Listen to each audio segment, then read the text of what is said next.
Assalamualaikum warahmatullahi wabarakatuh. Perkenalkan, nama saya Rindang Flowerista dengan NIM 22650014. Pada video kali ini saya akan mereview materi dan tugas 2 dari Cybercrime dan Cyberlaw, yaitu tentang manajemen resiko cybercrime.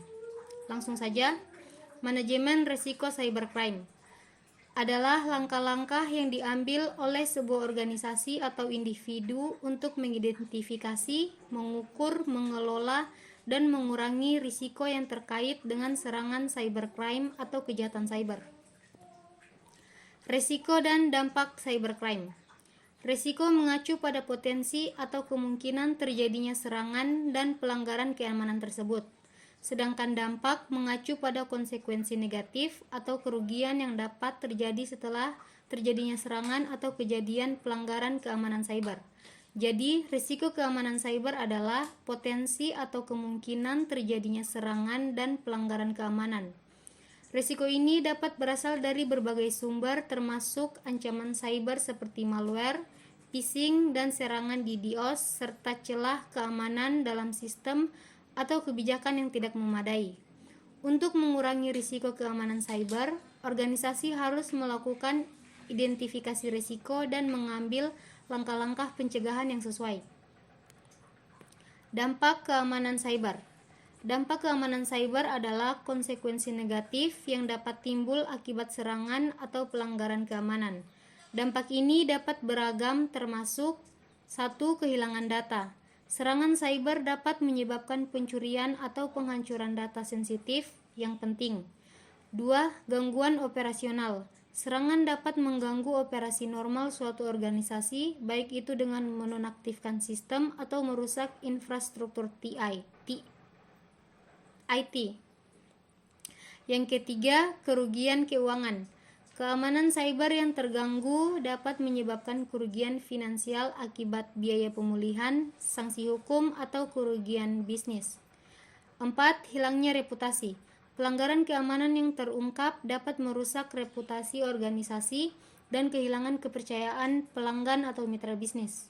Yang kelima, penyalahgunaan identitas, yaitu serangan cyber dapat mengakibatkan pencurian identitas individu yang dapat digunakan untuk aktivitas kriminal. Dan yang keenam, sanksi hukum, yaitu organisasi yang gagal melindungi data pribadi atau rahasia dapat menghadapi sanksi hukum dan denda. Resiko dan dampak cybercrime pada individu.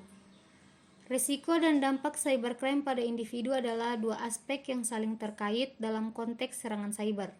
Risiko mengacu pada potensi atau kemungkinan terjadinya serangan cyber pada individu atau personal, sedangkan dampak adalah konsekuensi yang terjadi pada individu tersebut setelah serangan yang terjadi. Risiko dan dampak cybercrime pada perusahaan atau organisasi.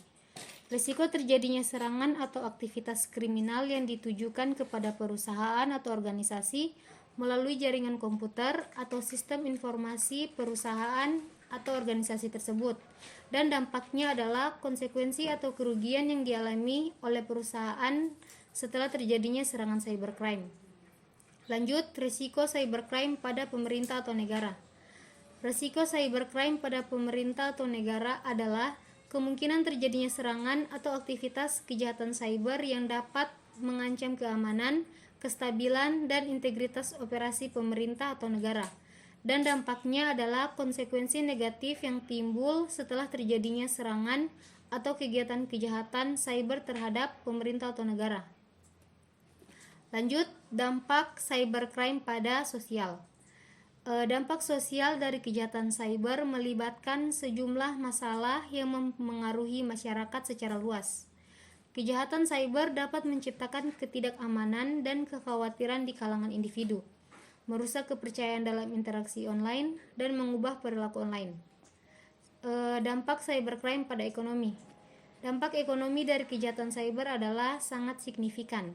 Kejahatan cyber dapat mengakibatkan kerugian finansial yang besar bagi individu, perusahaan, bahkan negara. Kerugian ini mencakup biaya pemulihan setelah serangan, yaitu hilangnya pendapatan akibat gangguan operasional, biaya hukum, serta dampak jangka panjang pada reputasi dan nilai perusahaan. Sedangkan dampak cybercrime pada politik yaitu memiliki dimensi yang luas dan signifikan dalam konteks global dan nasional. Kejahatan cyber dapat digunakan sebagai alat untuk mencampuri proses politik, termasuk pemilihan umum, dengan menyebarkan propaganda, memanipulasi opini publik, bahkan mencoba meretas sistem pemilihan. Langkah-langkah dalam manajemen risiko terhadap cybercrime. Yang pertama itu ada identifikasi risiko, yang kedua penilaian risiko, yang ketiga pengembangan kebijakan dan prosedur, yang keempat proteksi dan pencegahan, yang kelima deteksi dan tanggapan cepat, keenam pengurangan risiko, 7 pemulihan, 8 evaluasi dan perbaikan, dan yang terakhir itu adalah kemitraan dan kolaborasi. Berikut ini adalah analisa risiko contoh kasus berdasarkan jenis kejahatan cyber pada tugas sebelumnya. Yang pertama itu ada jenis kejahatan tentang penggelapan atau cyber extortion. Risikonya adalah PT BAPI menghadapi sanksi hukum pidana sesuai dengan pasal 39 ayat 1 huruf C dan D Undang-Undang Nomor 28 Tahun 2007 tentang Ketentuan Umum dan Tata Cara Perpajakan serta tercemarnya reputasi perusahaan. Dampak kerugian finansialnya adalah negara mengalami kerugian sebesar 2,9 miliar dan pihak yang dirugikan adalah pemerintah dan masyarakat. Untuk selengkapnya bisa dilihat pada link ini. Lanjut, yang kedua, jenis kejahatan malware atau perangkat lunak berbahaya. Resikonya infeksi sistem oleh pengguna yang mengunduh dan menginstal aplikasi Adobe palsu dan mengalami pencurian data. Dampak kerugian finansialnya adalah perusahaan perlu mengeluarkan biaya signifikan untuk memulihkan sistem yang terinfeksi dan data yang hilang, serta mengalami kerugian bisnis. Sedangkan pihak yang dirugikan adalah pengguna individu ataupun perusahaan tersebut. Yang ketiga, jenis kejahatannya adalah pemalsuan.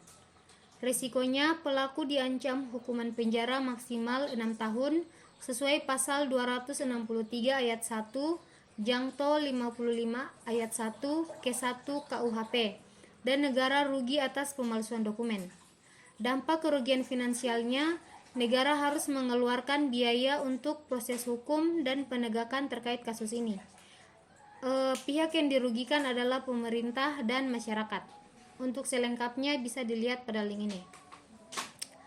Baik, jadi itu adalah review materi dan tugas kedua dari cybercrime tentang manajemen risiko cybercrime.